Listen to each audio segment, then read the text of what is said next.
ამ სისტემაში ჩვენ სულ ღარიბები ვიქნებით. ბაზარი მორგებული აქვს საკუთარ თავზე. პირდაპირ დარტყმა საშუალო ფენაზე. ჩვენ ვართ ღარიბი მომხმარებლები. ყველაფერი რაც ირაკობაქცე მილაპარაკა, საბოლოო ჯამში აღმოჩნდა ტყუილი. ბიზნესზე ხელის შესაძმენდად იყო შექმნილი. ფასები არ უნდა იყოს საქილიკო თემა. კომისიებით ფასების შემცირება ზოგადად არ ხდება.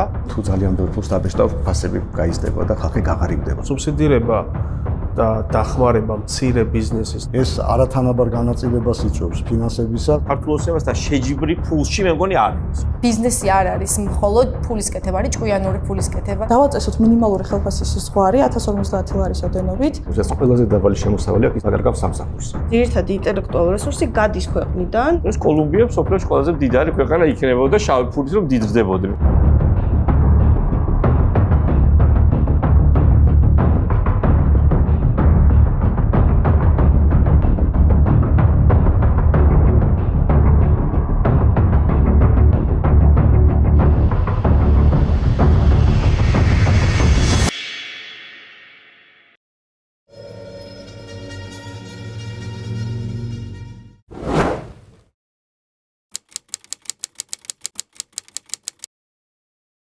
ქართული ოცნების საგამოძიებო კომისია და მთელი ეს ისტორია ფასებზე საბოლოო ჯამში სპექტაკლი იყო, რომელიც მიზანი იყო დაარწმუნოს ხალხი, რომ მთავრობა მათზე ზრუნავს. რომ ვითომ ეს პრობლემა ფასების და ის რომელიც წლები აწუხებს საქართველოს მოსახლეობას, მათი გამოწვეული არ იყოს. და გამოავლინონ რაღაც ის ზრუნველობა და ბრძოლა და ასე შემდეგ, მაგრამ საბოლოო ჯამში ყველაზე კარგი განაჩენი ამ კომისიას და აქტივობას გამოუტანა თვითონ ეს მთავრობა უბრალოდ საქსტატმა, რომელსაც რამდენიმე წლის რეკორდული ინფლაცია დააფიქსირა იმ თვეს, როცა საგამოძიებო კომისიამ დაასრულა მუშაობა. ამიტომ მე მგონი არ გამოვიდეთ ამჯერად ქართულ ოცნებას დაერწმუნებინათ ხალხი, რომ ისინი ზრუნავენ და ეს ვითომ ფასები ეს და არის რაღაც შემთხვევითი პრობლემა, რომელიც ციდან ჩამოვარდა და მთავრობა ევრის. რეალურად ქართული ოცნება ცდილობს საზოგადოებრივი გრძნობებით манипуლირებას, იმიტომ რომ ქვეყანაში მთავარი პრობლემა დღეს არის თითოეული მოქალაქისთვის გაზრდილი ფასები, გაძვირებული ცხოვრება, ადამიანები თვიდან თვემდე საკუთარი ხელფასებით კარგავენ მსყიდველთ უნარიანობას და მათი ცხოვრების ხარისხი უარესდება. ეს ამოდის არაერთ კვლევაში და ამით манипуლირებას ცდილობდა ქართული ოცნება კომისიის შექმნით, რომ თითქოს და მოეხდინა იმიტაცია საზოგადოებაზე ზრუნვით, მოქალაქეებზე ზრუნვით, მაგრამ კონკრეტული ფაქტები, კონკრეტული სტატისტიკური მაჩვენებლები ადასტურებს იმას, რომ გაზრდილი ფასები, გაძვირებული ცხოვრება არის ქართული ოცნების არასწორი პოლიტიკის შედეგი.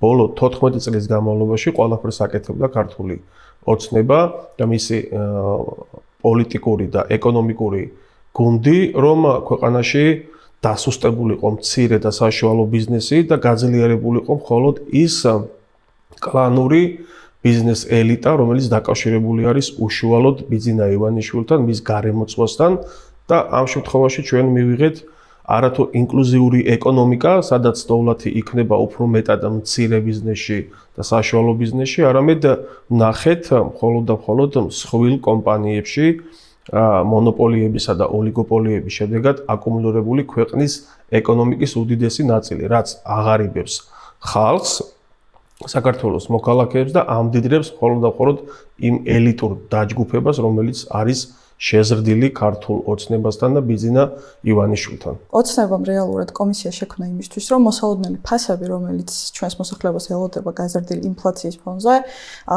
დააბრალოს არასაკუთარ თავს და ოცნების ეკონომიკურ პოლიტიკას არამედ დააბრალოს იმ გარემოს, რომელიც დღესდღეობით მსოფლიოში არსებობს. მოიწვიეს ამ კომისიაზე ბიზნესები, თუმცა ამ კომისიაზე ვერ ვნახეთ ვერც ეროვნული ბანკი, ვერც კონკურენციის სააგენტო, ვერც საქსტატი, ანუ ის ორგანოები, რომლებიც რეალურად უნდა არეგულირებდნენ ფასებს ქვეყანაში. დღესდღეობით ოცნების პოლიტიკა არის მხოლოდ საკუთარ ეკონომიკურ სარგებელზე მორგებული.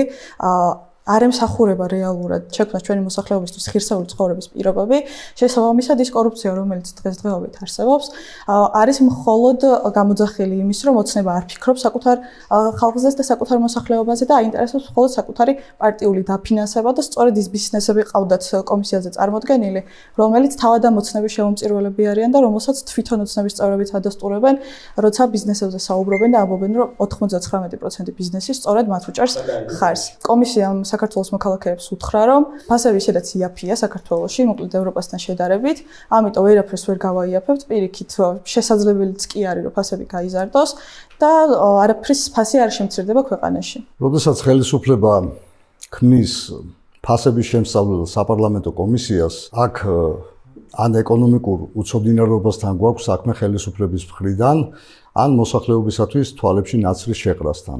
რეალურად ის ეკონომიკური გარემო, რის გამოც შეიქმნა ეს სიტუაცია, მაღალი ფასები და მოსახლეობის მყიდველთუნარიანობის შემცირება, გამოწვეული არის ქართული ოცნების ხელისუფლების არასწორი ეკონომიკური პოლიტიკის შედეგად. უფრო დიდი პრობლემა არის ნაკლები შემოსავალი, ვიდრე მაღალი ფასები. რეალური მცდელობა იყო იმის, რომ მაღალი ფასები დაეკავშირებინათ ბიზნესმენების სიხარბესთან, მოიგონეს რაღაცა ჯაჭვები, იმ ჯაჭვების შიგნით შევიდნენ, ანუ მოწოდების ჯაჭვებში სად იყო გაბერილი ფასები, ლოჯისტიკაში, დახლებზე.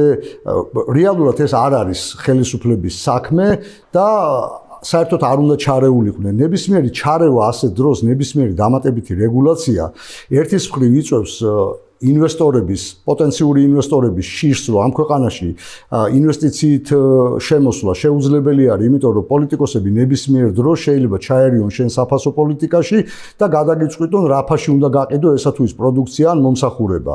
რეალური მიზეზების დასაფარად და ბიზნესზე ხელის შესაწმენდად იყო შექმნილი საპარლამენტო კომისია. სხვა არაფრისათვის. რაც არ გამოუვიდათ, მინდა გითხრათ, ის რომ თავისი უცოდინარობა გამოავლინეს ფაქტია და ნაცარი ვერ შეაყარეს მოსახლეობას თვალებში, მათ შორის ვერც საკუთარ ამომრჩევლებს, იმიტომ ყველამ კარგად დაინახა, რომ გაცხადებული თავიდან ფრაზა პრემიერის მიერ, რომ ევროპაში ფასები უფრო დაბალი არის ვიდრე საქართველოში, საბოლოო ჯამში კომისიამ დაამთავრა მუშაობა და იგივე პრემიერმა გააკეთა განცხადება, რომ თურმე ჩვენთან ფასები 50%-ით ნაკლები ყოფილა ვიდრე საფრანგეთში.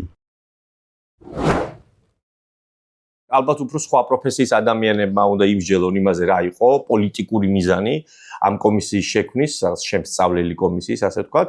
საბოლოო ჯამში ისიც გამოუვიდეთ, რომ ჩვენ ამ შემცირებას არ სტაკპირები ვართ არავის. თუმცა პირველი გზავნილი რაც იყო ირაკლი კობახიძის, როცა ის გამოვიდა, ფაქტი იყო, რომ ხალხს გაუჩნდა მაინც მოლოდინი, რომ რაღაც შედეგს ეს მოქმედება, ასე ვთქვათ, გამოიღებდა. მით უმეტეს ორი კომისიის შექმნა, ცალკე კიდე შიდა უწყებრივი კომისიებიდან სუსი ჩართეს ეროვნული ბანკი, ხო? იმასაც კი ვისაც შეიძლება დიდად არ ჯერა თავრობის, ვთქვათ, ხო? მაინც რაღაცა იმედი გაუჩნდა, რომ ნუ რაღაცას როგორ ვერ იზამენ. მაგრამ ნუ დასკვნის შედეგად ჩვენ ნახეთ, რომ რაღაც ეს კვლევა ჩაატარეს, რომელსაც არასამთავრობო ორგანიზაციები უნდა აკეთებდნენ ძველ კარგ დროში, როცა ფული ქონდათ, ასე ვთქვათ. ხო, ეს არ არის პარლამენტის საქმე, ის დასკვნა, რაც დადო ამ კომისიამ და პოლიტიკურადაც ვერანაირად ვერ არის მინიმუმ მომგებიანი თუ წამგებიანი არ არის. იმიტომ რომ იმ ხალხს, ვისაც მოლოდინი ჰქონდა, მათ შორის ქართული ოცნების ამომრჩევლსაც ხო გაუწმილეს იმედები. ამბობდნენ თავიდან, რომ აი თქვა საზღვარ ევროპაში უფრო მაღალია ფასები, ჩვენთან უფრო დაბალია ევროპაში და ჩვენ რაღაცნაირად შევამციროთ აქაც ევროპულ დონემდე, ასე ვთქვათ. ნუ თავიდანვე ვამბობდით, ახლა ვინც ოდნავ საკითხში ერკვევა, რომ კომისიებით ფასების შემცირება ზოგადად არ ხდება, თორე საბჭოთა კავშირი აქამდე დაშლილი არ იქნებოდა. რაღაც ზეწოლი და რეგულაციებით, რომ ფასების შენარჩუნება და ეკონომიკის გაჯანსაღება შეიძლებოდეს. ამას ნუ ყველაზე ცუდ ვარიანტში მოყვება რაღაც დეფიციტი, უხარისხო პროდუქციის გაყიდვა ბაზარზე და ასე შემდეგ და ასე შემდეგ. მაგრამ ნუ დღეს მივიღეთ შედეგი, როცა არც კარტელური გარიგებებია, არც ბიზნესს აქვს რაღაცა ასტრონომიული მოგება და მარჟები, ამ ფასნამატები და ასე შემდეგ. ანუ ყველაფერი, რაც ირაკლი კობახიძე მილაპარაკა, საბოლოო ჯამში აღმოჩნდა ტყუილი. მისივე კომისიის დასკვნით. და ეხა ამ ფირფიტას როგორ ამოატრიალებენ, როგორ შეატრიალებენ, ეხა ეს მათი პროპაგანდის შესაძლებლობებში, ხო, ეჭვიშეტანა არ მინდა, იმიტომ საკმაოდ ძლიერი მანქანა ყავთ, თავის ტელევიზიებით, ინტერნეტ საშუალებით, სოციალური ქსელებით, ხო, შესაძლებელია რომ საკუთარ მოხრეს დააჯერონ რაღაცები, მაგრამ ნუ ეს არის თემა, რომელშიც ძალიან რთულია დიდხანს მოატყუა, ანუ ცოტა ხნით შეიძლება რაღაცა შეამცირეს, აი კვერცხის კომიკურად იქცა, ხო, რაღაცა კვერცხის ფასის შემცირება, უკვე ვიცინოდით ამაზე რაღაცა, რომელიც ჯერ მოუმატეს ფასი, მე რაღაც დააკეს, მე აღდგომის მერე ისევ მოუმატეთ და აი ამ რაღაცა ცოტა საცირკო სანახაობას დაემსგავსა, თუმცა ნუ სასაცილო ნამდვილად არ არის ის, რომ ქვეყანაში ადამიანებს თვიდან თვემდე თავის გასატანად ცესხის აღება ჭირდებათ და ძალიან მძიმე პირობებში საქართველოს მოსახლეობის უმრავლესობა გვაქვს ამხელა ემიგრაცია. ეს არის ყველაფერი ამის შედეგი. დარწმუნებული ვარ მათი მომხრეებიც იმ კვლევებში რასაც ატარებს ქართული ოცნება იწუწუნებდნენ ამ თემაზე მინიმუმ და შესაბამისად აქედან წამოვიდა ალბათ იდეა რომ რაღაცა უნდა გაეკეთებინა პარტიას რომელიც მართავს ქვეყანას. ხო, ფასები ყველას აწუხებს ვინც მაღაზიაში შედის ან ბაზარში მიდის, ხო? უბრალოდ აი ამ კომისიიდან მოქალაქეს რა შეიძლება გაეგო? ხო, დასკვნაში წერია რომ პირიქითო იქ თაროზერა ფასებიც არის, თქვენო კიდე ნაკლებ ფასში ყიდულობთ, იმიტომ რომ ფასდაკლებებზე ყიდულობთ ძირითადად, ხო? ანუ ეს გავიკეთ. ეხა იქ საოპერაციო ხარჯები და რაღაცა რთული ბიზნეს და ეკონომიკური ტერმინოლოგია ეხა წარმოიდგინეთ რომ ერთ ყურიდან შეუშვა და მეორედან გამოუშვა საქართველოს მოსახლეობის აბსოლუტურმა უმრავლესობამ, ხო? სპეციალისტებიც კი ვინც ერკვევიან ამ სფეროში, უბრალოდ გაკვირვებულები დარჩენ, რა საჭირო იყო საერთოდ ამეები რაღაც საოპერაციო ხარჯები და ლოჯისტიკური ჯაჭვები და ეს არ აინტერესებს საქართველოს მოსახლეობას, არ აინტერესებს ის მეცნიერული კვლევითი შეფასებები ფასების, ხო? აინტერესებს რომ უნდა იყოს იაფი, ან მას უნდა ქონდეს შემოსავალი. ჩვენთან ფასები კი არ არის რეალურად საბოლოო ჯამში პრობლემა. ფასები იმიტომ ხდება პრობლემა, რომ ჩვენ არ ყოფნის შემოსავალი და ჩვენი შემოსავალი მით უმეტეს გაზრდილ ფასებს ვერ ეწევა და ეს ხო ეხა პირველად ხო არ ხდება 10 წლეულები ასეა ვერასდროს ჩვენი შემოსავალი მოსახლეობის აბსოლუტური უმრავლესობის ვერ დაეწია. და აი საშუალო ხელფასით манипуლირებენ უბრალოდ რა უფრო მაღალია საშუალო ხელფასი ჩემი აზრით ცოტა არასწორი მეთოდოლოგიით არის და აი მედიანური უფრო გვაჩვენებს რეალურ სურათს და მედიანური გვეუბნება რომ საქართველოში დასაქმებულების ნახევარზე მეც 1000 ლარზე ნაკლები აქვს ხელფასი. ხო და ანუ განათლების სფეროში ყველაზე ცოტა. ხო, მით უმეტეს. და პოლიტიკაში ყველაზე მეტი. და ნუ ბანკებში კიდე ხო, და ბანკები პირველი 5 მილიონერი ყავს ოფიციალურად TBC-ის საქართველოს ბანკის ხედების ხელფასები. ხატია თქვენ როგორც მეწარმემ რა თქვენთვის რა ნიშანი იყო ამ კომისიის შექმნა და თქვენზე რომ თქვენ რა დასკვნა გამოიტანეთ? პირველ რიგში ბიზნეს უნდა რომ მეტი გაყიდოს, დაბალი მარჟა ქონდეს. მეტი მოგება ვნახოთ. ძვირს როცა ადებს ბიზნესი რაღაც მაგალითად ყველს ჩვენ შემთხვევაში ხო სოფლში წარმოებულ ყველს იცის რომ ბევრს ვერ გაყიდეს. აი რაში უნდა აწყობდეს ბიზნესს, რომ მაღალი ფასი დაადოს პროდუქტს, არაფერში.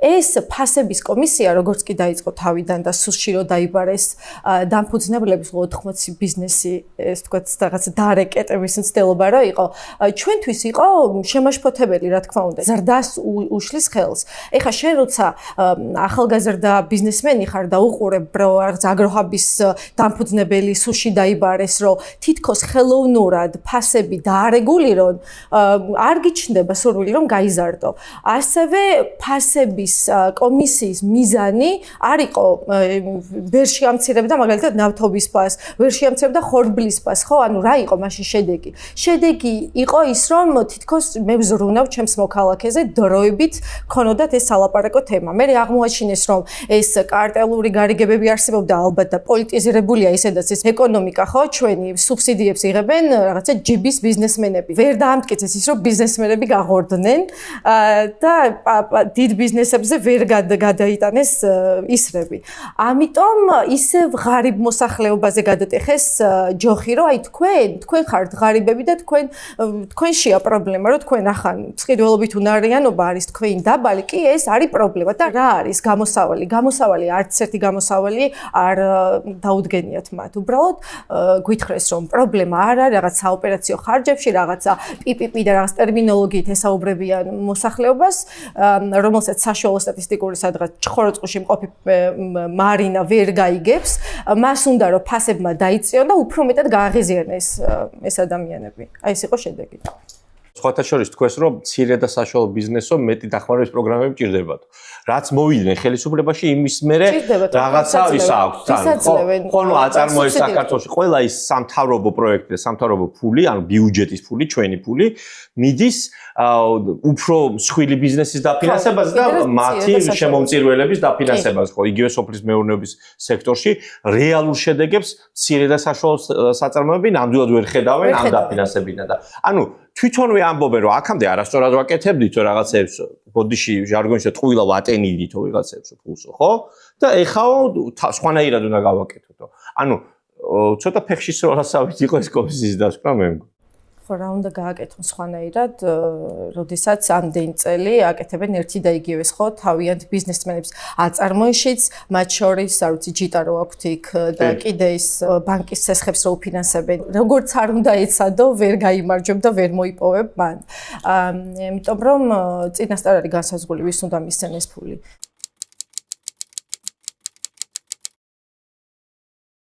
ფასები არის თავისთავად პრობლემა. პრობლემა არის, როცა ფასები სულ იზრდება და იზრდება ისე, რომ მოსახლეობის უმრავლესობის შემოსავლები უფრო დაბალი ტემპით იზრდება, ვიდრე ფასები. საბოლოო ჯამში ეს ხალხის გაღარიბებას იწვევს. და ამის მიზეზი ერთადერთი არის ეს, რომ ეროვნული ბანკი ბეჭდავს ძალიან ბევრ ლარს. ბოლო წლის მანძილზე დაახლოებით 7 მილიარდი ლარი დაიბეჭდა და ბუნებრივია წყვილობით უნარიანობა ლარის ამ შემთხვევაში მცირდება. ეს არის ზოგადად რატომ იზრდება ჩვენ ქვეყანაში ფასები და მithumetes იმას 90-იან წლები და კუპონები ახსოვს, კარგად იცის რომ თუ ძალიან ბევრ ფულს დაბეჭდავ, ფასები გაიზრდება და ხალხი გაღარიბდება. მეორე საკითხია კონკრეტული პროდუქტების ფასები, იმიტომ რომ რომც ფული არ იბეჭდებოდეს ძალიან ბევრი და ზომიერად ხდებოდეს, თუ ეკონომიკა რა იზრდება, ნაკლებად პრობლემა იქნება ფასების და იმიტომ რომ ბევრი პროდუქტი იქნება ეკონომიკაში. ეკონომიკურ ზრდას უწყობს ხელს დაბალი რეგულაციები, დაბალი გადასახადები და ქართულოსთან შემთხვევაში პირიქით არის ყველაფერი. მაგალითად 300 ლარიანი ზღვარი იმპორტზე რო ავიღოთ, ჩვეულებრივად ზღუდავს შესაძლებლობას, რომ ადამიანებმა იაფად იყიდონ პროდუქტები უცხოეთიდან. ეს ზღვარი რო არ არსებობდეს, უამრავი პროდუქტი გაიაფდებოდა. ფარმაცევტულ ბიზნესში შესვლა რთულია და ამიტომ წამლები უფრო ძვირია ვიდრე შეიძლება იყოს.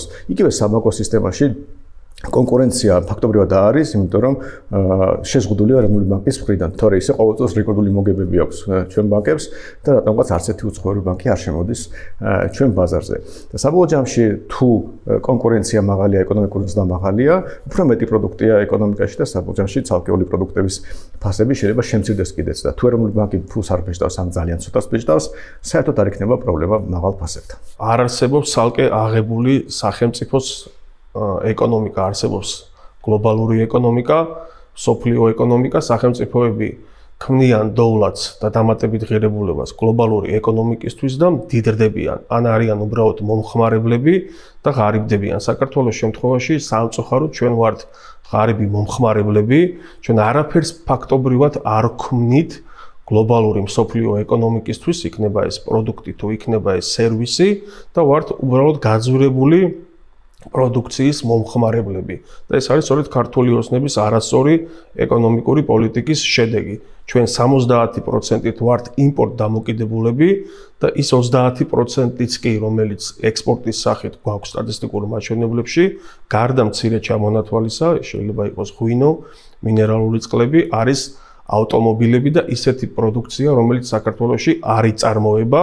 ჩვენ გვაქვს გეოგრაფიული მდებარეობა, გვაქვს უნიკალური შანსი ჩვენი გეოპოლიტიკური და ადგილმდებარეობიდან გამომდინარე ვიყოთ წარმატებული სახელმწიფო, სატრანსპორტო, ლოგისტიკური, ეკონომიკური ჰაბი, უბრალოდ ამას სჭირდება კონკრეტული რეფორმები, ამას სჭირდება დემოკრატია, ამას სჭირდება თავისუფალი სასამართლო, ამას სჭირდება გამართული ინსტიტუციები ქვეყანაში, სწორი საგადასახადო პოლიტიკა, რომ ჩვენი სახელმწიფო იყოს მიმზიდველი გლობალური საერთაშორისო საინვესტიციო ჯგუფებისთვის და ჩვენ ვიყენებდეთ ჩვენ შესაძლებლობას ვიყოთ გლობალური ეკონომიკის არა მომხმარებლები, არამედ ქმნიდეთ კონკრეტულ დამატებით ღირებულებას. ერთ-ერთი ყველაზე დიდი პრობლემა, რაც ქვეყანაში არსებობს მაღალ ფასებთან დაკავშირებით, არის ის პოლიტიკური კორუფცია, რომელსაც ოცნება აწარმოებს ყველაფრიდან ფულის შოვნაზეა გადასული, მაგალითად, მანქანების შემოყვანასთან დაკავშირებით გაზარდეს გადასახადები, გაზარდეს ჯარიმების რაოდენობა,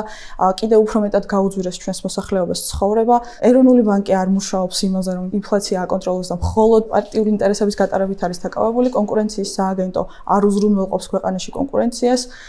შესაბამისად, სწორედ ეს იწვევს მაღალ ფასებს ქვეყანაში.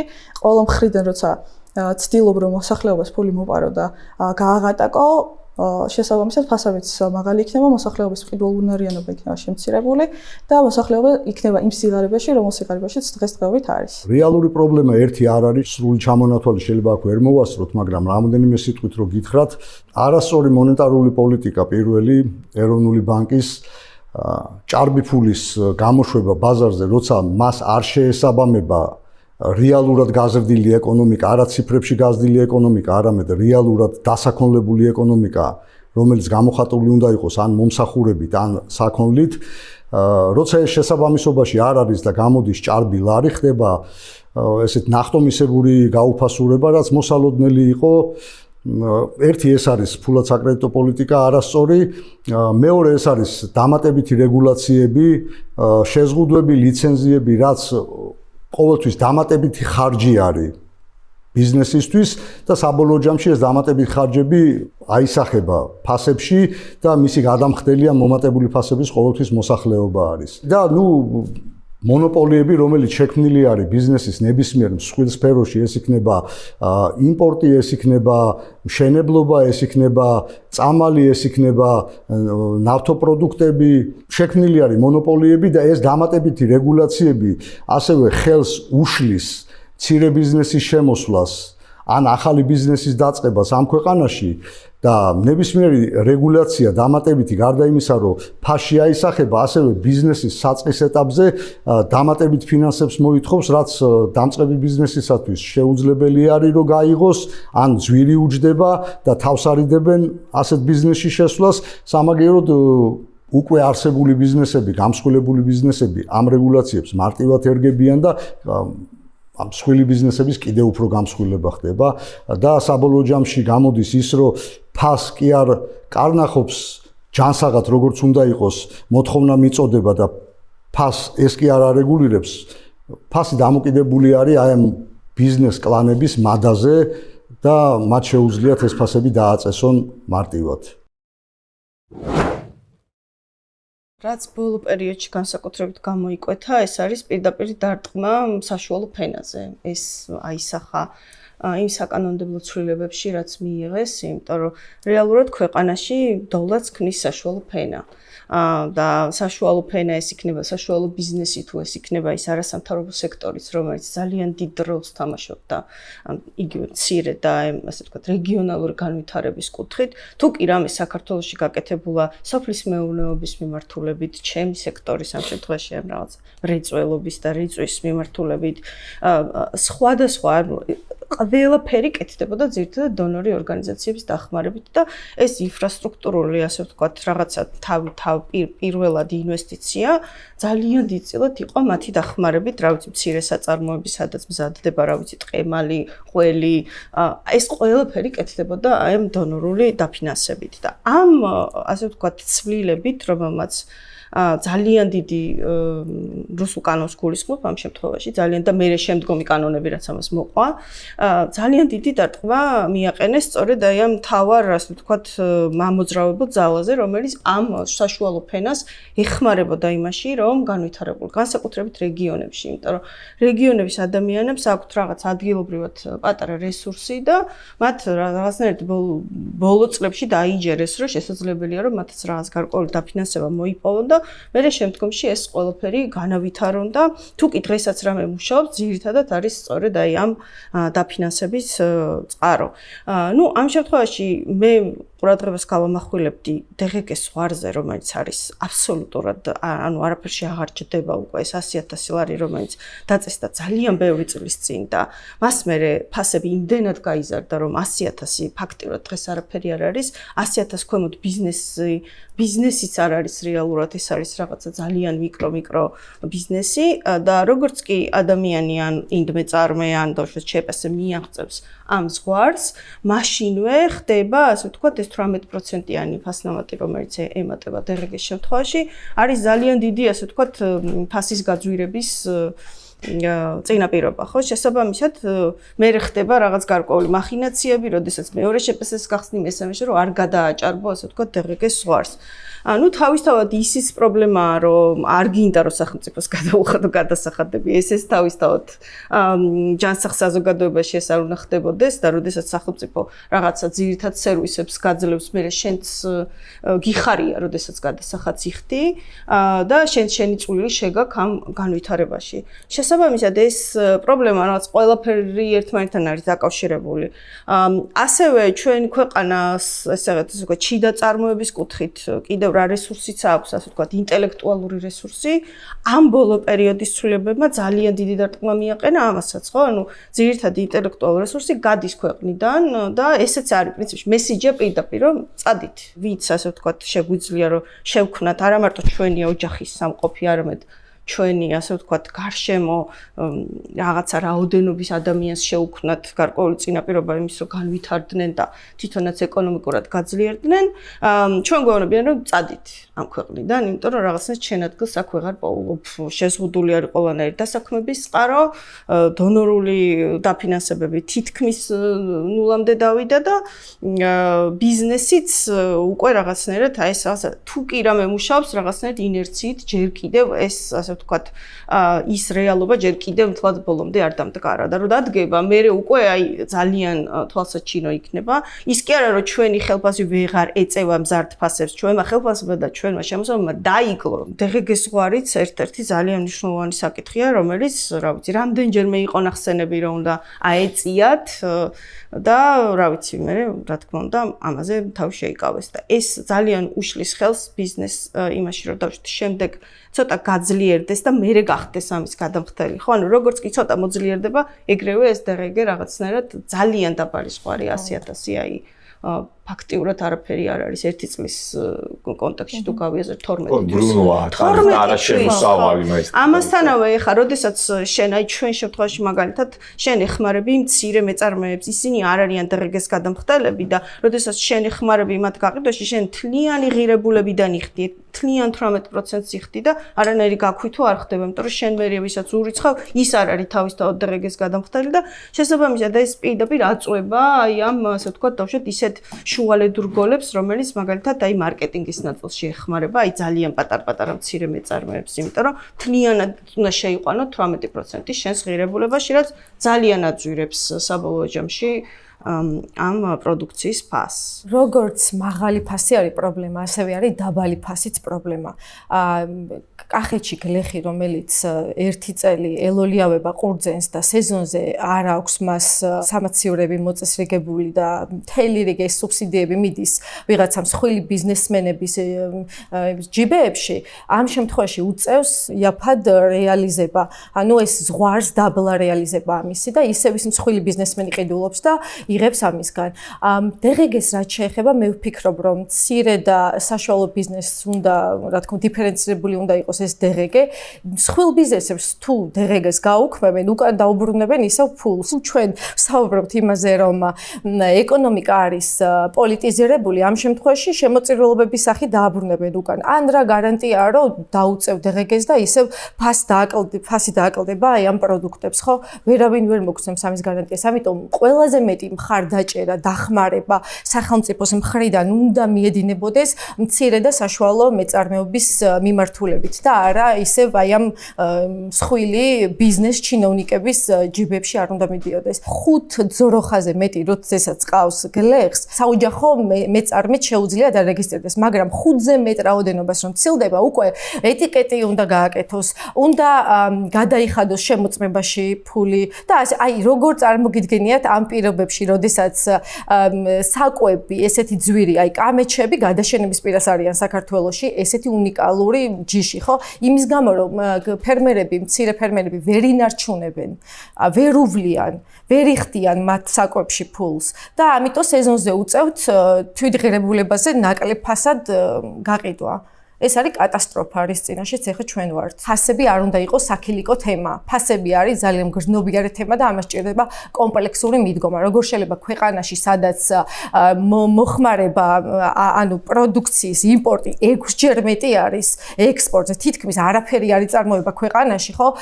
როგორ შეიძლება აქ ჩვენ კვერცხის 5 თეთრიან ფასზე ვისაუბროთ, ან რაღაც ისა ხორცი 10 ლარიღის თურმე 9 კილო და ესეთი საქილიკო არ შეიძლება ეს თემა გახდეს. ამ თემას ჭირდება მცირე და საშუალო ბიზნესის ხელშეწყობა, ოღონდ რეალური ხელშეწყობა. პოპულისტური თემა ეს არ უნდა გახდეს. თუ მოროტი ბიზნესმენები არ არიან ჩასაფრებული, რომ გაგვაღარიბონ ქართველები, რა მიზეზია, რატო არის, რომ ვერ ვახერხებთ 30 ლარიანი ხორცი ვიყიდოთ ნორმალური მუშაობით? ღარიბები დიდი ხანია ვართ სამწუხაროდ ჩვენ მდიდარი ქვეყანა ფაქტობრივად არასდროს არ ყოფილვართ ჩვენი ისტორიის განმავლობაში მით უმეტეს საბჭოთა ოკუპაციამ და რუსულმა იმპერიამ მთლიანად გააფუჭა ყველაფერი მათ შორის ბიზნესის კეთებაც კი ნელ-ნელა თავიდან ისწავლეს ქართველებმა ასე ვთქვათ ხო 90-იანი წლებიდან დაიწყო ცოტა გამახინჯებული ფორმით თავისთავად მაგრამ საბოლოო ჯამში ამას აქვს რა თქმა უნდა კომპლექსური მიზეზები ხო ერთი ის რომ საქართველოში არ შეიქმნა შესაბამისი პირობები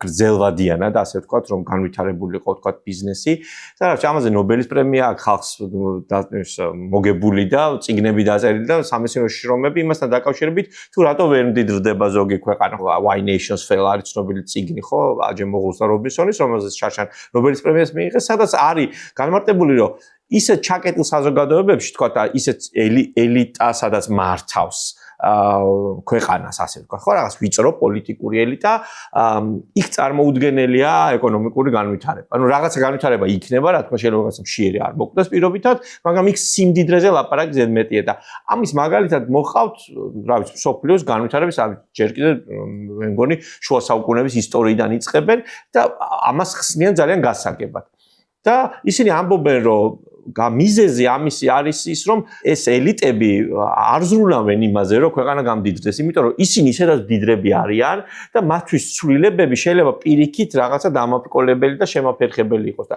საქართველოში სამწუხაროდ ეს მდგომარეობა გვაქვს როდესაც რაღაც ჩაკეტილი სისტემაა სასამართლოში არის კლანი ბიზნეს რომს უნდოდეს ახლა აი ამ ბიზნესმენებისთვის პირობითად რომ ეთქვათ რომ აი თქვენ ხარ დამნაშავე და რაღაცა აი და რაღაცა გადასახადი დაეკისრებინათ და მანამდე ნავთობ კომპანიებს დააკისეს მე მგონი და წავიდნენ ისე სანამ წასული მურუსიძის სასამართლოში უნდა წასულიყვნენ საქმის გასარკვევად ხო და ამ სასამართლოს პირობებში როდესაც შიდა დანაზოგები მცირე გვაქვს ჩვენ და შიდა ინვესტიცია ძალიან ნაკლებად ხდება და ძირითადად პირდაპირ უცხოურ კაპიტალზე ვართ ხო დამოკიდებული როდესაც შენ ამისთვის პირობებს ქმნი კი არა პირიქით აუარესებ და პირდაპირ ამბობ რომ მე არ მჭირდება ევროკავშირის ფული, თქვათ არ მჭირდება დასავლური დაფინანსება, არ მჭირდება დასავლური დაფინანსები, თქვათ აქ არასამთავრობო ორგანიზაციები, რომლებიც თქვათ მცირე და საშუალო ბიზნეს ხელს უწყობენ, ხო? ეს არის სიგნალი, რომ აქ შენთვის ჩაკეტილი სისტემა, რომელშიც შენ კარგად ხარ, რაღაცა შავი ფული ჩემოდის იქ ფულის გათეთრების სქემებზე, საქმეები აღძრეს თითქოს და სად წავიდა ეს ფული, ხო? წარმოუდგენელია, რომ შავი ფულით ქვეყანა გამდიდრდეს. რაღაც ელიტა აუცილებლად გამდიდრდება, თორე წინამორბედი შემთხვევაში დღეს კოლუმბია სოფლიოში ყველაზე მდიდარი ქვეყანა იქნებოდა შავი ფულით, რომ დიდრდებოდნენ ქვეყნები და შვეიცარია არ იქნებოდა, ხო? აი ეს არის, ხო? შესაბამისად ძალიან კარგად უნდა გაიაზროს ჩვენო მოსახლეობამაც, რომ ის აი ხო კითხვა არის, აი ეს ეკონომიკური ზრდა რომ მაღალია ჩვენზე რატო არ აისახება? ხო, იმიტომ არ აისახება, რომ ეს მხოლოდ იმ ვიწრო პოლიტიკური ელიტის და ბიზნეს ელიტის ჯიბეში რჩება სამწუხაროდ, ხო? და აი ეს სიტუაცია არ გამოსწორდა, ხო? როდესაც დაიწყო ტენდენცია, თქვა, აი ვარდების რევოლუციის შემდეგ, გადასახადების შემცირების, ადმინისტრირების ბევრი კერაფერი გაუკეთა. იგივე ბიზნესი, ვინც იყო შევარდნაძის დროს, რომელიც არ იხდიდა გადასახადებს, წკაპ და უცებ იხდიდა ერთ თვეში გადასახადებს, ხო? რატო? როგორ? იმიტომ რომ ადმინისტრირება რაღაცა ჯარიმები იყო, ციხე იყო, თქვა თუ არ გადაიხდიდი და ფულს მოპარავდი ხალხ, კორუფციული დანაშაულებების გამოძიება დაიწყო და ახლა აი წარმოიდგინე 20 წელი გავიდა და 20 წლის მერე ჩვენ პრემიერ-მინისტრს იჭერენ ამ ქვეყანაში, ხო? ანუ სულ რო გავანებოთ რომელ მთავრობას ეხება, ხო? უსაფრთხოების სამსახურის უფროსს იჭერენ, თავდასხმის მინისტრს იჭერენ, მოადგილებზე, წვრილ ჩინოვნიკებზე, კლერკებზე აღარ არის ლაპარაკი. კორუფციის ბრალდებით. ანუ ვერ გამოვედით ამ ჩაკეტილი წრიდან. იმიტომ რომ ნუ ვიღაცას მაინც თავის ინტერესებისთვის მორგება უნდა და იმიტომ რომ სხვა შემთხვევაში ის ნაკლებად გამდიდრდება ის ელიტა, ხო? იმიტომ რომ მოუწევს ამის განაწილება, თქვა. მაგრამ ნუ მე ხა იქ ვიღაცის სახლიდან მე $7 მილიონ ვეღარ ამოიღებს პოლიცია. რაც დაიწყო, თქვა ეს ცვლილებები, მეორე ტალღის რეფორმები უნდა მოყოლო და ამას ჯერ კიდევ, თქვა იგივე ნაციონალური მოძრაობის დროს კარგი იქნებოდა, რომ სასამართლოს სრული დამოუკიდებლობა ჰქონოდა, ხო? რაც ძალიან დაეხმარებოდა იმ ხელისუფლებასვე დაეხმარებოდა, ხო? რომლის პირველი პირები დღეს ციხეში.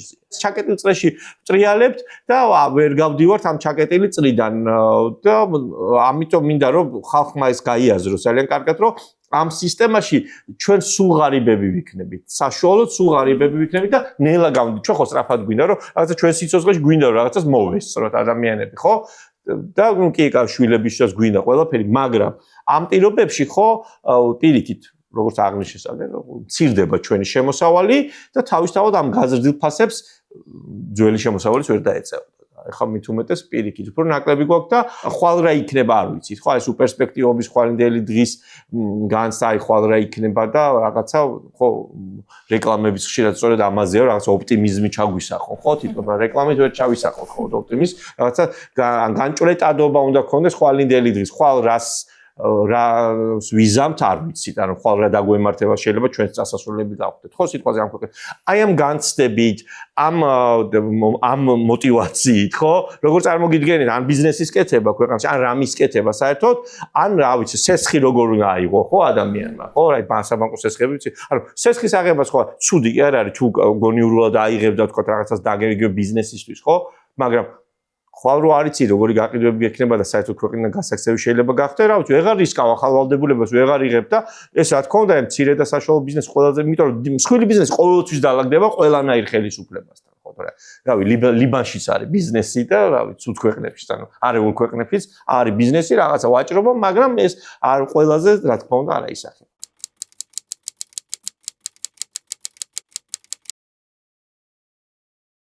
ინფლაციის პრობლემა რომ მოგვარდეს ზოგადად სამი სხვადასხვა რამ არის გასაკეთებელი. ერთი ზოგადად უნდა მოგვარდეს თავი წყარო, ფულის ბეჭდა, ანუ ეროვნულ ბანკზე უნდა დავყარდეს კონტროლი, პოლიტიკური კონტროლი, რომ საბოლოო ეს ფული არ იბეჭდებოდეს, ან იბეჭდებოდეს ნაკლები ოდენობით და ეს მოაგვარებს გრძელვადიან პრობლემას, მაგრამ მოკლევადიანად პირდაპირ ეფექტი ამას არ ექნება, იმიტომ რომ დრო ჭირდება, რომ ინფლაცია შემცირდეს.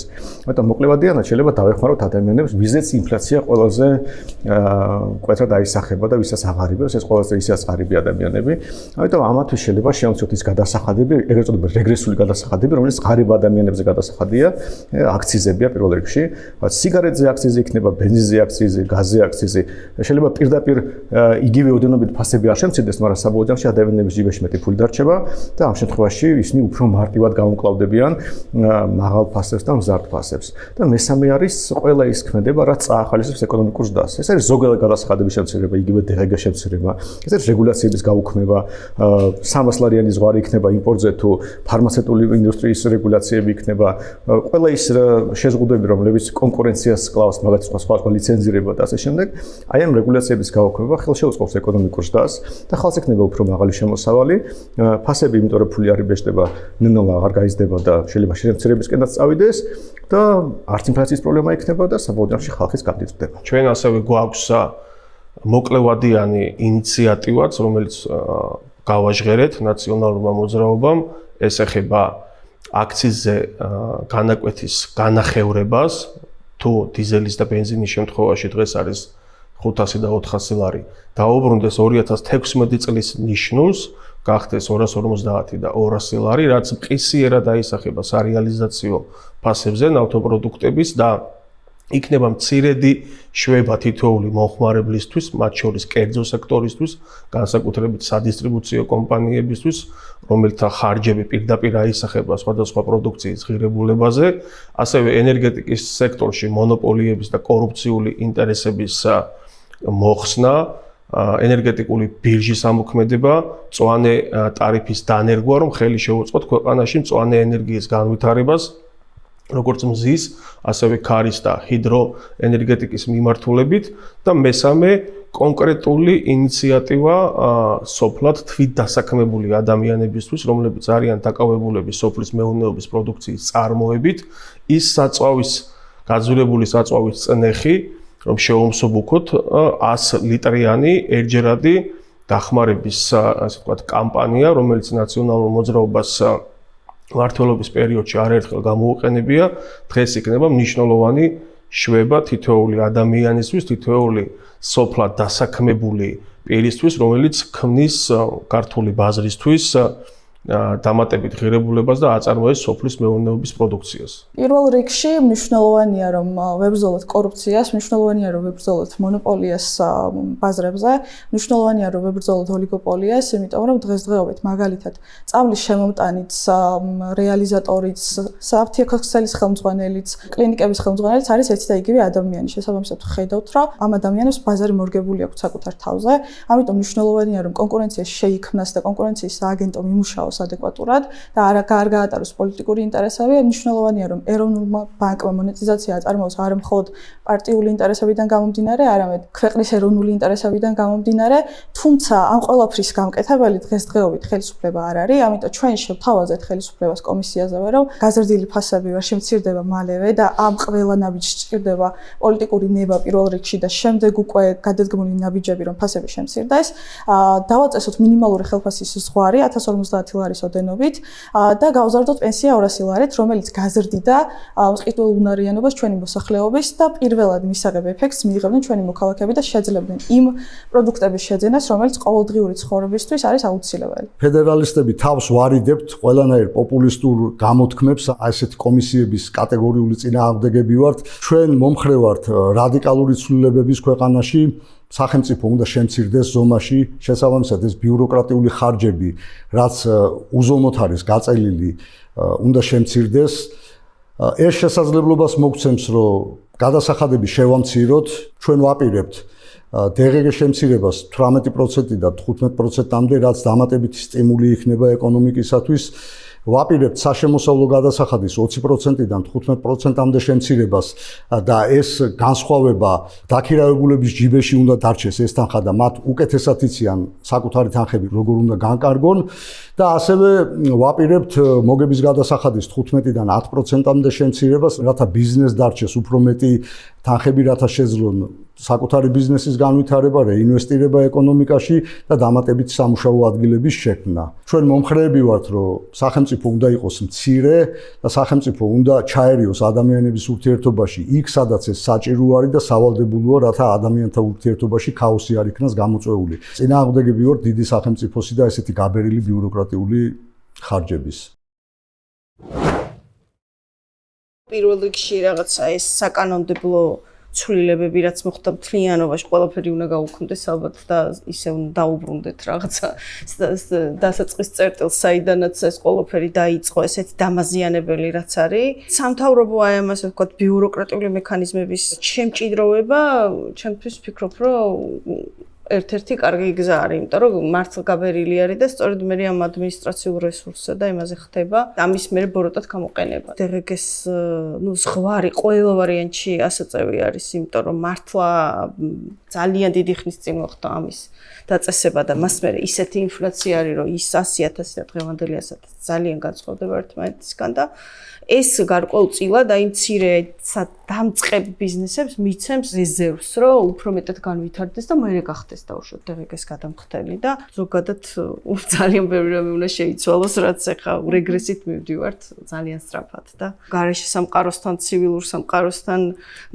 ყველანაირი ურთიერთობები ან გაჩერებულია, ან უარესობისკენ მიდის, ხო? ეს თავისთავად ძალიან ცუდად აისახება საქართველოზე, როგორც, რა ვიცი, იგივე საინვესტიციო გარემოზე, ხო? ანუ არავის არ უნდა აქ ისეც ვინც ასე ვთქვათ არ არის მართლა რაღაც ჩრდილოვანი და ესეთი შავი ფულის გამტარებელი საქართველოში.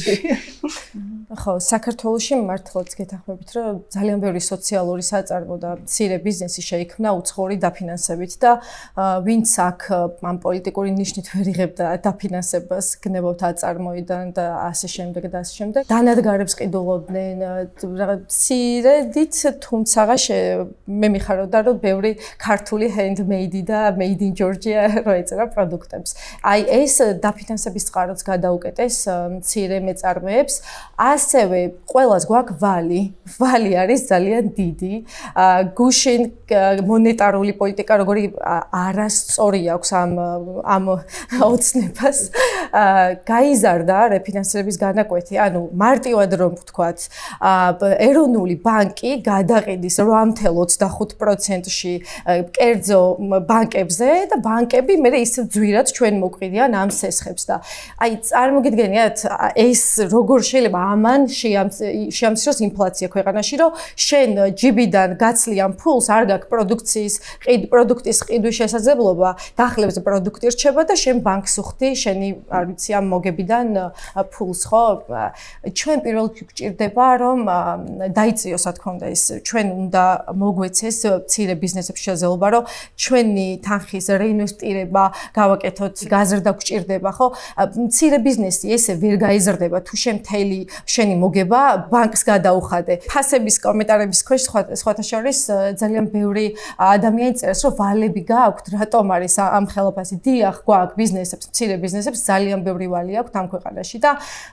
ძალიან ბევრი ვალდებულება აქვთ აკიდებული ეს არის არასწორი კონკურენცია ხო ვიღაცები იქ არ ვიცი 5 და 10 თეთრიან ფასთამაძე მსჯელობენ და თანხმდებიან ჩვენ კიდე უბრალოდ ვქრებით ამ სივრცეებიდან და ამიტომ გვჭირდება ჩვენ პირველში აი ამ რუსული კანონის გაუქმება რა თქმა უნდა და მე არასამართლიან მიმაჩნია რომ ამ ქვეყანაში ამ მთავრობა საერთოდ გადასახადი გადაუხადოს ბიზნესმა რომელიც არ ვიცი სხვა ღირებულებებით აზროვნებს ბიზნესი არ არის მხოლოდ ფულის კეთება, არის ჭკვიანური ფულის კეთება და ეს არ უნდა გადაიქცეს, არ ვიცი, ვიღაცების კარტერული გარიგებების სივრცეთ.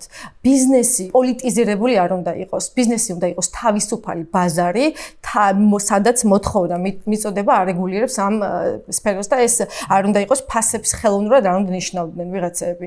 არც უნდა ცდილობდნენ ამას. ჩვენ იმდენად ესეთი რეზონანსული ყარი და მტკიცე რეაქცია უნდა გქონდეს ამაზე საქართველოს მოსახლეობას, რომ ვერც კი გაგვიბედონ მსგავსი აბუჩა დაგდება. ძალიან საინტერესო იყო მithumets მცირე ბიზნესების წარმომადგენლების მოსმენა, იმიტომ რომ მათ ყველაზე მეტად უდევთ პულსაციაზე ხელი, ხო, რა ხდება მათ თავს რა ხდება მათ გარშემო და როგორ იცვლება ეს გარემო სამწუხაროდ უარესობისკენ, ხო? არის მოკლევადიანი გზები, თქვათ, აი ეს ამ ეტაპზე როგორ შეიძლება ეს გადაიჭრას ეს პრობლემა და არის რაღაცა გზელვადიანი ხედვები, რომელიც ბევრს შეიძლება სხვადასხვანაირი ჰქონდეს, ხო? მოკლევადიანს რაც შეეხება, ალბათ ყველაზე უფრო ადეკვატური არის რახან ნავთობის ფასები არის გამომწვევი, თქვათ, ახლა დღეს ამ ინფლაციის ძირითადი, ხო? ხელისუფლებას ამას აბრალებს, ხო? ხელისუფლებას აქვს ბერკეტი, რომ შეამციროს გადასახადი, მაგალითად აქციზი, რომელიც 2016 წელს გაორმაგა. შეუძლია რომ ეს აქციზი იგივე ნიშნულზე დააბრუნოს, თუნდაც ასე იყო 2016 წლამდე, დროებით მაინც სხვა ქვეყნებს აქვს ეს მოდელი, როდესაც სოფლიო ბაზარზე რომ იზრდება ნავთობზე ფასი და ეს ქვეყანა არის ნავთობის იმპორტიორი და არა, თქვათ, მწარმოებელი, ის გადასახადს ამცირებს ამ პერიოდში, რომ საშუალო ფასი ბაზარზე, თქვათ, ბენზინის და დიზელის არ გაიზარდოს, მით უმეტეს ახლა როდესაც გაზაფხულია და რაღაცა ხუნათესვის პერიოდია და სოფლის მეურნეობაში კიდევ უფრო მეტი იხარჯება, ხო? ამ მიმართულებით პლუს იქ გაძვირებული ელექტროენერგია, ხო? ამიტომ მე ვფიქრობ, რომ აი ეს რაღაცა აქციზის გადასახადის დროები, თქვათ, მორგება, ასე ვთქვათ, იმ რეალობაზე, რაც არის საერთაშორისო ბაზრებზე, კარგი იქნებოდა. შეიძლება ეს უცებ არაფერს გააიაფებს დიდად სიტყვაზე, მაგრამ ნაკლები დაგვეხარჯება როგორც მინიმუმ, ხო? და მეც ფულს ჩავდებ, თქვათ, ბიზნესში იქნება თუ ჩვენ საქმეში. გზელვადიან ხედვას რაც შეეხება ჩემი აზრით, საქართველოს პრობლემა დღეს არ არის მარტო, თქვათ, გადასახადებში, ან ამაზე შეიძლება ტექნიკური ნაწილია ჩემი აზრით. საქართველოს პრობლემა არის იმაში, რომ როგორც კი ქვეყანამ დემოკრატიული განვითარების გზას გადაუხვია, ეს იმ წუთშივე სამწუხაროდ დაეთხო ქვეყანას. როცა საქართველოში იყო ნიშნები, თქვათ, დემოკრატიული წინსვლის ან რაღაცა ძვრების, ეს აუცილებლად ეთყობოდა ჩვენს ეკონომიკას. საქართველოს არაფერი არ აქვს ისეთი, რა, არც ნავთობი გვაქვს, არც რაღაცა რესურსები მდიდარი ქვეყანა ვართ, არც ძალიან დიდები ვართ, რომ დიდი ბაზარი ვიყოთ და ამით მოვიზიტოთ. ვართ პატარა ბაზარი, პატარა ქვეყანა, საბედნიეროდ ისეთ ადგილას, რომ ზღვაზე გასასვლელი გვაქვს და ჩვენს აღმოსავლეთით მინიმუმ 7 ქვეყანას ხო ვაკავშირებთ სოფლიო ოკეანესთან, რაც კიდევ უფრო მეტად უნდა გამოვიყენოთ და ზღვისპირა ქალაქები უნდა განმოვითაროთ, თქვათ, ანაკლის პორტები, ეს დიდი პროექტები და დემოკრატიული წყობა და დამოუკიდებელი სასამართლო საქართველოს უნდა იყოს ამ რეგიონში პირიქით სამაგალითო და არ უნდა ვიყოთ მაჩანჩალა, ხო? ჩვენ ვიყავით ფლაგმანი რეგიონისთვისაც და პოსტსაბჭოთა სივრცისთვისაც დასავლეთთან ურთიერთობაში, იქნება ამერიკის შეერთებული შტატები თუ ევროკავშირი, ხო? და დღეს პირიქით სამწუხაროდ ვართ იქ, სადაც არ უნდა აღმოჩენილიყავით, მაგრამ გარკვეული მიზეზების გამო ჩვენი თქო მტრების და ჭრილოელი მეზობლის სურვილი თუ არ ამ მდგომარეობაში და სანამ არ შეიცვლება ეს სისტემა და არ იქნება დემოკრატიული და მოუკიდებელი სასამართლოთი და დაბალანსებული თქო ინსტიტუტებით და ხელისუფლების შტოებით მანამდე აი ამ წრეზე ისე ვიტრიალებთ იმიტომ რომ ხო ანუ ხალხშიც ხო ეს განცდა რომ ეხა ის ვიღაცა მოვა და ის იგივეს გააგრძელებს ხო ანუ ამიტომ არის თუნდაც იგივე ოპოზიციური პარტიების მიმართაც დობა რატო არის ხო შემცირებული იმიტომ რომ ხალხი მათგან ითხოვს ქმედით ნაბიჯებს და არა რაღაცა ექსპერტულ დასკვნებს ხო ანალიტიკოსები საკმარისი ამ ქვეყანაში თქუის აზრის გამოთქვა და თქუა საკითხავი ხალხი ბევრი ყავს არავის არ ეშლება საქართველოში მოგეხსენებათ და ანალიზს ყველა გააკეთებს პოლიტიკოსებისგან ჩვენ გვინდა მოქმედებები და ხედვები როგორ აპირებენ ხო ამის შეცვლას და შემდეგ რა ნაბიჯების გადადგმას აპირებენ რომ ჩვენ ჩვეულებრივი ამორჩევლები დავრწმუნდეთ იმაში რომ მართლაც ვთქვათ ხვალ ეს პოლიტიკური ძალები რომ მოვლენ ხელისუფლებაში იგივეს არ გაიმეორებენ ამის რწმენა უნდა გაჩნდეს ხალხში და ოპტიმიზმი თავის ეს გამოიწვევს სწორედ ოპტიმიზმს ხო თუნდაც თავის დროზე შეიძლება 2012 წელს ისრულება ვიღაცების მიუღებელი იყო მაგრამ ქვეყნისთვის მაინც წინ გადადგმული ნაბიჯი იყო ხო პირველად ჩვენს ისტორიაში დემოკრატიული საარჩევნო გზით შეიცვალა ხელისუფლება ეს პროცესი უნდა გაგრძელებულიყო და დღეს გასილებით წინ ვიქნებით. ზოგადად ბევრი პრობლემა შეიძლება მოვაგვაროთ თუ მიზანი იქნება რა ვთქვათ ბიუჯეტის ამ თავრობის კეთილდღეობა, არამედ ცალკეული ადამიანის, მაგრამ პრობლემა ნებისმიერ დაპირების სტატისტიკამდე რომ თუ მთავრობას გაზდის ადამიანის ძარცვა იქნება ეს გადასახადები იქნება თუ ფულის ბეჭდა იქნება თუ რაღაც რეგულაციები ის ამას ყოველთვის იზამს. ამიტომ თუ არ არსებობს ეფექტიანი კონტროლი მთავრობის მოსახლეობის მხრიდან პოლიტიკური კონტროლი აზრია რა აქ არანაირი დაპირებას, იმიტომ რომ შეიძლება დაპირება კარგად ჟღერდეს, მე პოლიტიკოსები მოვიდნენ და შეცვალონ თავისი დაპირება და საწინააღმდეგო გააკეთონ. ამიტომ საბოლოო ჯამში ნებისმიერი ეკონომიკური მიზანი არის რაღაც დამოკიდებული იმაზე, რამდენად ეფექტიანი კონტროლი არსებობს მთავრობაზე და ეს არის ყველაზე მნიშვნელოვანი ჩვენ საზოგადოებაში. ჩვენ ამ შემთხვევაში გვაქვს როგორც მოკლევადიანი, ასევე გრძელვადიანი ხედვებიც. სუბსიდირება და დახმარება მცირე ბიზნესის და იმ თვითდასაქმებული ადამიანების შეიძლება ესე ითქვათ, რომლებიც აწარმოებენ სოფლის მეურნეობის პროდუქციას, ეს არის კრიტიკულად მნიშვნელოვანი. მათი უმრავლესობა დგას არჩევანის წინაშე მიიღოს თუ არა მონაწილეობა იმ წარმოებაში, რომელსაც ქვია თითოეული სახეობის სოფლის მეურნეობის პროდუქტის წარმოება. იმიტომ რომ მათი წარმოებული პროდუქცია არის არაკონკურენტული, გამომდინარე იქიდან რომ სხვილი კომპანიები, მაგალითად ისეთები, როგორიც არის ბიძინა ივანიშვილის პლანტა, რომელიც სარგებლობს სახელმწიფო შეღავათებით, სახელმწიფო სუბსიდიებით, გრანტებით, ვერ უზრუნველყოფს ბაზარზე ისეთი კონკურენტული გარემოს შექმნას, რომ მცირე მეწარმეები აი ამ ძიმე ვითარებაში, როცა საწვავის ფასი მკვეთრად გაძვირდა და არის სახეზე კრიზისი ენერგეტიკული, ეს მცირედით დაუბალანსოთ. ეს არ უნდა იყოს გრძელვადიანი ხედვა და ეს არ არის ნაციონალური მოძრაობის გრძელვადიანი ხედვა, ჩვენ გვაქვს თუნდაც ნავთობპროდუქტების მიმართულებით კონკრეტული ხედვა თუ რა უნდა გაკეთდეს მას შემდეგ რაც ჩვენ ვიქნებით ხელისუფლებაში საქართველოს არის უნიკალური ადგილმდებარეობის მქონე სახელმწიფო რომ იყოს ერთ-ერთი ყველაზე დიდი მასშტაბის ნავთობპროდუქტების მწარმოებელი სახელმწიფო ისეთივე როგორიც არის ევროკავშირში შვეიცარია, ავსტრია, რომლებიც არ არიან ნავთობმომპოვებლები, მაგრამ არიან ნავთობპროდუქტების მწარმოებლები.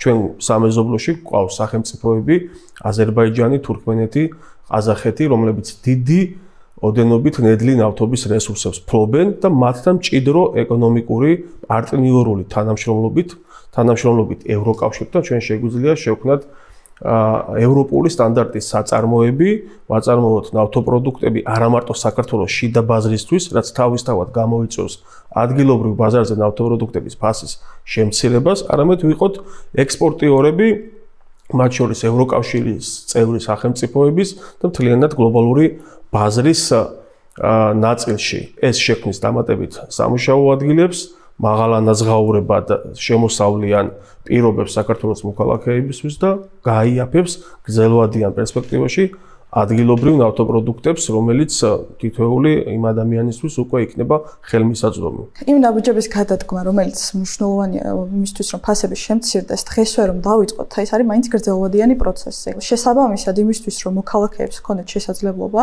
მაგალითად პენსიონერებს, რომელთა პენსია დღეს არის 370 ლარი, მათ ჰქონდეთ შესაძლებლობა იმის, რომ გაძვირებული ფასების ფონზე შეძლონ და იყიდონ ის მედიკამენტი თუ აუცილებელი პროდუქტები, რომელიც მათი ყოველდღიური საჭიროებისთვის არის მნიშვნელოვანი.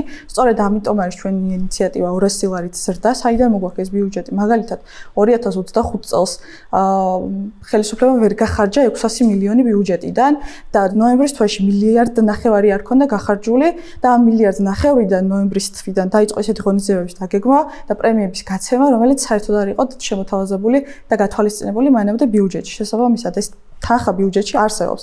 რაც შეეხება მინიმალურ ხელფასს, დღეს საქართველოში ქართულ მუშა ხელს უნდა ქონდეს ღირსეული ანაზღაურება. არ შეიძლება მაგალითად მაღაროელი, რომელიც დღის განმავლობაში შრომობს და მიწის ქვეშ უწევს მოპოვება ნივთიერებების, ამ ადამიანს უწევდეს ქუჩაში დგომა იმისთვის, რომ ანაზღაურება ღირსეული მიიღოს. არ შეიძლება მაგალითად სტუდენტს, რომელიც სუპერმარკეტში რომლის მოგებაც წლიური გაცილებით დიდია და რომელიც დალაგებულია სახელმწიფო და სწორედ ამ პარტიას აფინანსებს, არ შეიძლება ამ სტუდენტს განაზღაურება ქონდეს 500 ლარის ოდენობით და ფელღამეს ათევდეს იმისთვის, რომ მეორე დღეს მაგალითად უნივერსიტეტის ფული გადაიხადოს. არ შეიძლება მაგალითად ისიც, რომ ექთანს, რომელიც დღის განმავლობაში მუშაობს კლინიკაში, ქონდეს 500 ლარი ანაზღაურება და უწევდეს ამ პოზიციის დატოვება და ქვეყნიდან წასვლა იმისთვის, რომ ღირსეული ანაზღაურება საკუთარ ქვეყანაში ვერ იპოვა. ასე ბევრი პროფესია დაუკარგეთ და ბევრი პროფესიას დაუკარგავთ. თან საუბარი არის საათობრივ 1 საათში 5 ლარი ანაზღაურების სახით, რომელიც დღესდღეობით ბიზნესსაც არ გაუჭირდება ქვეყანაში და არც სახელმწიფოს დააწვევა მაინც და მაინც დიდ ტვირთად, იმიტომ რომ სახელმწიფო კორუფციაში ჩაფლულია, ეს ბიზნესი კიდე იმ ხელმოგებაზე გადის, რომ პირიქით აქეთ ეხმარება პარტიას, მართლ პარტიას იმისთვის, რომ დააფინანსოს. მინიმალური ხელფასი არის ერთ-ერთი ყველაზე ბოროტი იდეა და ამ იდეით უბრალოდ პოლიტიკოსები, არაკეთილსინდისელი პოლიტიკოსები ატყუებენ მოსახლეობას. იდეა ძალიან მარტივია. ადამიანი შეიძლება ღარიბი იყოს, დაბალი ხელფასი ჰქონდეს და მას ეუბნებიან, რომ აი შენ გექნება მინიმუმ 1000 ლარი, 2000 ლარი, რა ვიცი, შეიძლება 10000 თქვან, რომ კარგად იქნება, მაგრამ რა შეიძლება საქმე ხელფასი დამოკიდებული იმაზე, რამდენს გამოიმუშავებს ადამიანი. თუ ადამიანი გამოიმუშავებს პროექტად 700 ლარს და ვიღაცა დაავალდებულეს ბიზნესმენს რომ გადაუხადოს მას 2000 ლარი, უბრალოდ ბიზნესმენი ამ ადამიანს სამსახურიდან გაუშვებს. თორე არავინ არ გადაუხადეს 2000 ლარს იმ ადამიანს, ვინც გამოიმუშავებს 700-ს. ამიტომ მისი ხელფასი შეიძლება იყოს ყველაზე მეტი 700 ლარი, შეიძლება ცოტა ნაკლებიც, რადგან მოგება უნდა დარჩეს ბიზნესმენს. ამიტომ ერთ-ერთი რაც მოხდება თუ მინიმალური ხელფასი მნიშვნელოვნად გაიზრდება, არის ის, რომ ის ყველაზე ღარიბი ადამიანებს და ყველაზე დაბალი შემოსავალი აქვს, ის აკარგავს სამსახურს. შეიძლება ვიღაცა გადარჩეს და ორმაგი სამუშაოდ დააკისრონ, რომ უბრალოდ გაამართლოს გაზრდილი ხელფასი, მაგრამ უმრავლესობა უბრალოდ უმუშევარი დარჩება. ამიტომ რაღაც გაგებით შეიძლება ის ხალხი, ვინც გულუბრყვილოდ დაუჯეროს ასეთ პოლიტიკოსებს, იმსახურებდეს კიდეც რომ ეს კანონი მიღებული იყოს, იმიტომ რომ ძალიან ბევრი ადამიანი უმუშევრად დარჩება, მაგრამ მეორე მხრივ მე მგონი ასეთი ექსპერიმენტების ჩატარება არ არის თვითონ კარგი ქვეყნისთვის. ამიტომ რაც უფრო ნაკლები ადამიანი დაუჯერებს ასეთ პოლიტიკოსებს, მით უკეთესია და თუ არ დაუჯერებს, აი ვინც დაუჯერებს და ვისაც შეეხება ეს, ყველა იზარალებთ და ყველა ინანებთ. ზოგადად აქციზის განახევრების მომხრე ვართ, როგორც საწვავზე, ასევე სიგარეტზე. ეს გაუიაფებს ცხოვრებას ადამიანებს, ანუ ხარჯები შეუმცირდებათ, როგორც თითოეულ ადამიანს, ასევე ეკონომიკაშიც ეს საწვავი ლოჯისტიკაში და ყველა ჯარში საკმაოდ მნიშვნელოვან როლს თამაშობს. რაც შეეხება სოფლის მეურნეობაში დოტაციას, მოკლევადიან პერიოდში შეიძლება მისაღები იყოს ეს, რომ ეს მოკლევადიანი პრობლემა გადაწყვიტოს, მაგრამ ზოგადად ჩვენ ფედერალისტები დოტაციების წინააღმდეგი ვართ, არა მარტო სოფლის მეურნეობაში, ნებისმიერ ეკონომიკის სფეროში, იმიტომ რომ ეს არათანაბარ განაწილებას იწვევს ფინანსებისას და არ იქნება ჯანსაღი სიტუაცია, როცა ერთ მიმართულებას ეხმარები, ადამიანებს უჩნდება სურვილი ბიზნესის იმ სფეროში შევიდნენ და შესაბამისად მოხდება ფინანსების და ადამიანური რესურსების არასწორი განაწილება მისი წინააღმდეგის ვართ. საშემოსავლო შემთხვევაში თუ ადამიანს აქვს 1000 ლარი ხელფასი, ის იხდის 200 ლარს, რაც არის მისი შემოსავლის 20%, მაგრამ თუ ადამიანს აქვს 10000 ლარი ხელფასი, ის იხდის 2000 ლარს. დღეს შემთხვევაში ნებისმიერი მოქალაქე იხდის 18%-ს. დამატებით ღირებულებას თითოეული პროდუქციიდან, რომელსაც ის შეიძენს. მაგრამ აქციზის შემთხვევაში, როცა ის ისეთ სტრატეგიულ პროდუქტზე, როგორც არის ნავთობპროდუქტი, ახდენს მყისიერ გავლენას, შემოსავალი, რომელსაც აქვს 1000 ლარი და მისი ყოველთვიური ხარჯი შეიძლება გაიზარდოს 50 ლარით, თუ თვეში მას სჭირდებოდა 100 ლარი ნავთობპროდუქტების შესაძენად, რომ გადაადგილდეს და დღეს სჭირდება 150, ან რიგ შემთხვევებში უკვე 200 ლარი, მის ცხოვრებაზე და მისი ცხოვრების ხარისხი მყისიერად აისახება. და თუ ადამიანს 10000 ლარი აქვს შემოსავალი, ის 50 ლარიანი და 100 ლარიანი მატება ამ შემთხვევაში მისი ცხოვრების ხარისხი იმ კოეფიციენტით არ აისახება, როგორც დაბალშემოსავლიან ადამიანზე, რომელიც ფაქტობრივად თვიდან თვემდე ცდილობს, რომ მისი შემოსავალი აკმაყოფილებდეს იმ მინიმალურ მოთხოვნებს, რა მოთხოვნებიც არის გადაადგილება, კვების უზრუნველყოფა და ასე შემდეგ. გასაგებია, რომ მთავრობის არსებობისთვის საჭირო რაღაც გადასახადებები. თავდაცვა შეიძლება ჭირდებოდეს, რა ვიცი, ფინანსამინისტრო იარსებებს, საარჩევნო კომისია, რაღაც ფუნქციები, რომელიც ბუნებრივად იარსებებს. ამის ჭირდება გადასახადები, მაგრამ გადასახადების ერთ-ერთი მთავარი თვისება უნდა იყოს გამჭვირვალობა და უნდა იყოს გასაგები ამორჩევლისთვის. აი წარმოიდგინეთ, რომ საშემოსავლო გადასახადი ასეთ თვისზე გასაგებია, ყველა დაახლოებით ერთ და იგივე წილს იხდის. მაგრამ აქციზები ეს არის რეგრესული გადასახადი, რომელსაც ყველაზე მეტად იხდის ღარიბი ადამიანი, იმიტომ რომ პირობითად თუ სიგარეტი გაძვირდა აქციზის გამო 5 ლარიდან 10 ლარამდე, ეს გაძვირება ღარიბი ადამიანის ჯიბისთვის ძალიან მნიშვნელოვანია, მისი წილი, რომელიც აქციზზე წავა, ძალიან დიდი იქნება შემოსავლის წილი. ხოლო მილიონერს საერთოდ არ აღელვებს ეს ხარჯები, იმიტომ მისთვის ეს საერთოდ უმნიშვნელოა. ამიტომ აქციზის გადასახადს იხდიან უმეტესად ყველაზე ღარიბები. და გამოდის, რომ საზოგადოება შეთანხმდეს, რომ რაღაც ტიპის ხარჯები ჭირდება მთავრობას, ეს ხარჯები შეიძლება ნებისმიერ სხვა გადასახადით იყოს შეკრებილი. იგივე დღეგ იქნება საშემოსავლო, რომელიც შედარებით თანაბრად ნაწილდება მოსახლეობაზე და ის ყველაზე ამორალური გადასახადები, რომელიც პირდაპირ ყველაზე ღარიბებს უყავს, უბრალოდ გასაუქმებელია ყველა ვარიანტში. და ეს გადასახადები იმიტომ შეერჩა, რომ მათი აკრეფვა მარტივია. და რადგან მარტივია ადმინისტრირება, ამიტომაც ყველა მთავრობას ცდილობს აქციზები შემოიღოს, მაგრამ ჩვენ თუ უბრალოდ იმაზე ვზრუნავთ, რომ ხალხი მდიდრდებოდეს, როგორც მინიმუმ ღარიბებს არ უნდა შეუშალოთ გამდიდრება. და აქედან გამომდინარე, საგალახსის ტვირთი შეიძლება ასეთი იყოს, ისეთი იყოს, მე მივჩენია, რომ რაც უფრო დაბალი იქნება უკეთესი იყოს, მაგრამ რომც პოლიტიკური კონსენსუსი უფრო მაღალ გადასახადებზე ჩამოყალიბდეს, თუნდაც გადასახადები უნდა იყოს იმგვარად, რომ შედარებით თანაბრად ნაწილდებოდეს ყველა მოსახლეობაზე და არ ნაწილდებოდეს მაგალითად რომელიღაც ერთ ჯგუფზე უფრო მეტად, ეს არ იქნებოდა სამართლიანი. სოფლის მეურნეობა დიდწილად ჩვენი ეკონომიკის 20%-ია ხო და ჩვენი ეკონომიკის 7%-ია რაღაცა. 7-6 ხდება წილი სოფლის მეურნეობა. მაგრამ ძირითადად კუსტარული მეთოდებით ხდება, ხო? არა აქვთ მიწის დაასამუშავებლად შესაბამისი ტექნიკა და ბევრი პრობლემა არის, რაც გლეხს შრომას უფრო მეტად უძვირებს და უფრო მეტად რთული ხდება მისთვის ამის გაწევა. რა თქმა უნდა, ეს იქნება ერთი მნიშვნელოვანი ნაწილი გლეხი, რომელიც მოითხოვს სუბსიდიას, მიიღებს, ხო? თუ ეს იქნება სამართლიანობის პირობებში.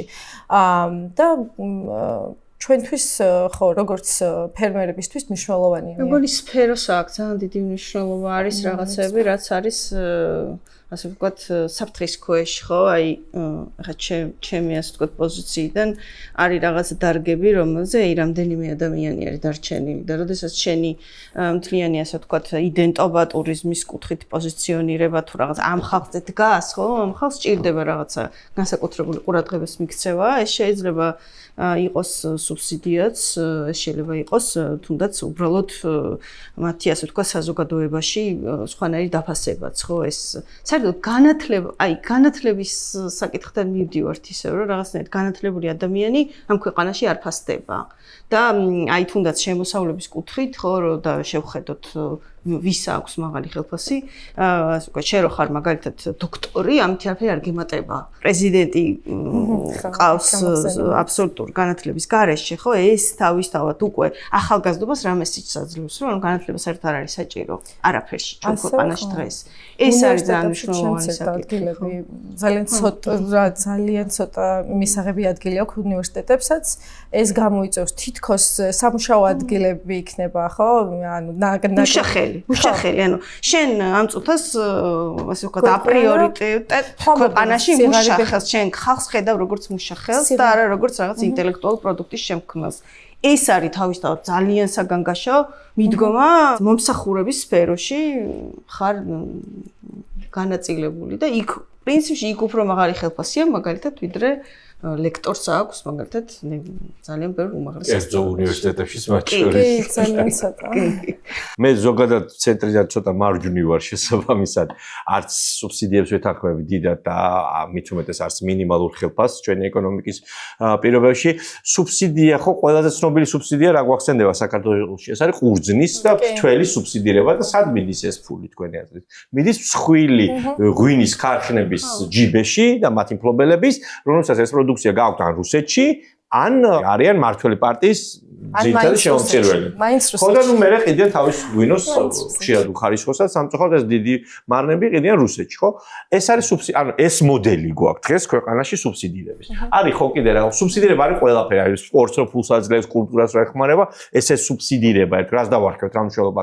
ჩვენი ფული, რაზე წავა? მე ვფიქრობ, რომ ხალხს უფრო მეტად უნდა ვკითხოთ რაში ურჩევნია ეს თავის გადახდილი გადასახადების. ხო, ეხლა შვეიცარიული მოდელი ყველაფერზე რეფერენდუმს ატარებენ ჩვენთან შეიძლება არ გამოვიდეს, მაგრამ უფრო მეტად რო ხალხის აზრი გაითვალისწინოს, რომ სიტყვაზე იქ მათ შორის მცირე და საშუალო ბიზნესი, ხო? მოსახლეობის უმრავლესობა სად მიიჩნევს ამ ფულის სწორად წარმართოს. ხო, ეხლა გუში რაღაც ეს კონცერტი რო დაანონს და ძალიან დიდი დისკუსიაა, ხო, რომ თუ ამის ფული გაგი ბავშვების წამლის ფული როგორ არ გაყან საზოგადოებას გადასახადის გადამხდელებს, ხო? არ უნდათ რომ მთავრობა რაღაცა კონცერტებში ან ყურძნის სუბსიდირებაში ხარჯავდეს ფულს. პირობითად ვამბობ. შეიძლება კახელ ფერმერს პირიქით უნდოდეს, ხო, ყურძნის სუბსიდირება ან მეწარმეს.